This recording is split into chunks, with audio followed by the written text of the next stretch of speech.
Hi friends, welcome back to my channel Swapna SS blog. ఈ వ్లాగ్లో అయితే నేను ఎగ్ ములక్కాడ కర్రీ ఎలా చేసుకోవాలో చూపించబోతున్నానండి. చూడండి, ఇంకో పక్క అయితే కడాయి పెట్టేసుకున్నాను. దాంట్లో ఆయిల్ అయితే హీట్ అయిపోయిందండి. ఇప్పుడు కొంచెం పెద్ద సైజు ఆనియనే వేసుకోవాలి, ఎందుకంటే మనకి గ్రేవీకి ఇది ఆనియన్ ముఖ్యం కాబట్టి. కొంచెం ఆనియన్ ఉంటే బాగుంటుంది కాబట్టి అందుకనే నేను 2 ఉల్లిపాయలు అయితే తీసుకొని కొంచెం ఫ్రై చేసుకోవాలండి. ఇలా కొద్దిగా ఫ్రై ఉంటూనే మనం కొంచెం జింజర్ గార్లిక్ పేస్ట్ అయితే వేసేసుకుంటున్నాను. దీనికి కొంచెం జింజర్ గార్లిక్ పేస్ట్ కొంచెం ఎక్కువగానే వేసుకోండి, ఎందుకంటే బాగుంటుందని. అలాగే నేను మునక్కాయలు అయితే కట్ చేసి కొంచెం తొక్క అయితే తీసేసి ఈ ములక్కాయలను కూడా దాంట్లో వేసేసుకుంటున్నాను. అలాగే కొద్దిగా పసుపు కూడా వేసేసుకొని కొంచెం ములక్కాయలను అయితే ఆయిల్లో ఫ్రై చేసుకోవాలి.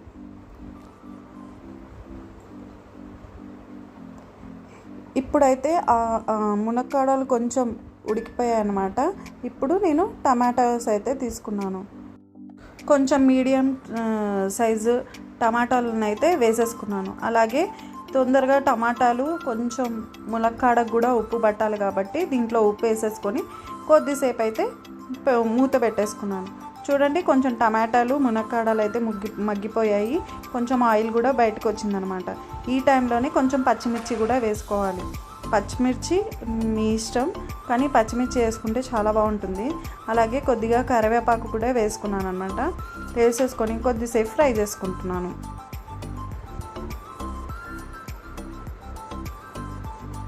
ఇప్పుడు మన టేస్ట్కి తగ్గట్టు కారం వేసుకోవాలి, ఎందుకంటే పచ్చిమిర్చి వేసుకున్నాం కాబట్టి చూసుకొని కారం వేసుకోండి. అలాగే కొద్దిగా ఎగ్ మసాలా అయితే వేస్తున్నాను, లేదంటే ఆప్షనల్గా మీరు గరం మసాలా కూడా వేసుకోవచ్చు.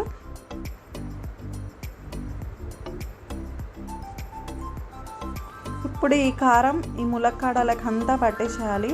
ఆల్మోస్ట్ అయితే ములక్కాడ అయితే ఉడికిపోయింది. ఇప్పుడు కొంచెం మనం మగ్గనిచ్చుకోవాలి.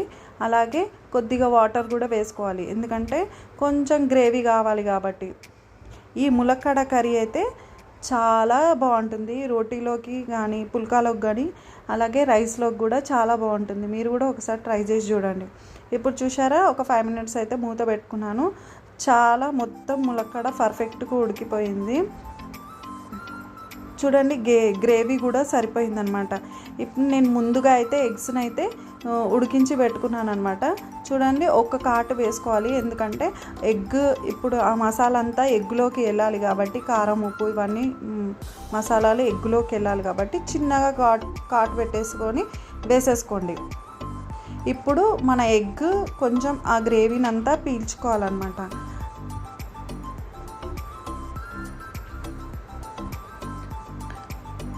చూడండి, ఆయిల్ కూడా బయటకు వచ్చేసింది. ఇప్పుడు నేను కొంచెం కొత్తిమీర అయితే వేసేసుకుంటున్నాను.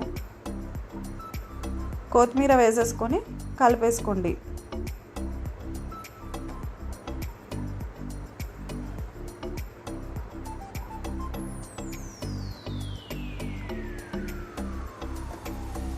చూశారు కదా, ములక్కాడ ఎగ్లో ఆయిల్ కూడా బయటకు వచ్చేసింది అనమాట. అయితే ఇది మొత్తం అయిపోయిందనమాట. ఇప్పుడు కొంచెం ఎగ్ కోసం కొంచెం మసాలా వేసుకుందాము. గరం మసాలా, కొద్దిగా గరం మసాలా అయితే వేసాను అనమాట. వేసి ఒక్క 5 minutes మూత పెట్టేసి 5 minutes అయిపోయిందండి. చూశారుగా, మొత్తం ఆయిల్ అయితే ఎలా తేలిపోయిందో. ములక్కాడ మంచిగా ఉడికింది. గ్రేవీలోకి ఎగ్లోకి కూడా మసాలా వెళ్ళిపోయింది. ఇప్పుడు మళ్ళీ ఒకసారి కొత్తిమీర చల్లేసుకొని స్టవ్ అయితే ఆఫ్ చేసేసుకుంటున్నాను. చాలా టేస్టీగా ఉండే గుడ్డు ములక్కాడ కర్రీ అయితే రెడీ అయిపోయింది. ఈ వీడియో కనుక నచ్చినట్లయితే like, share, subscribe my channel Swapna SS blog. Okay, bye.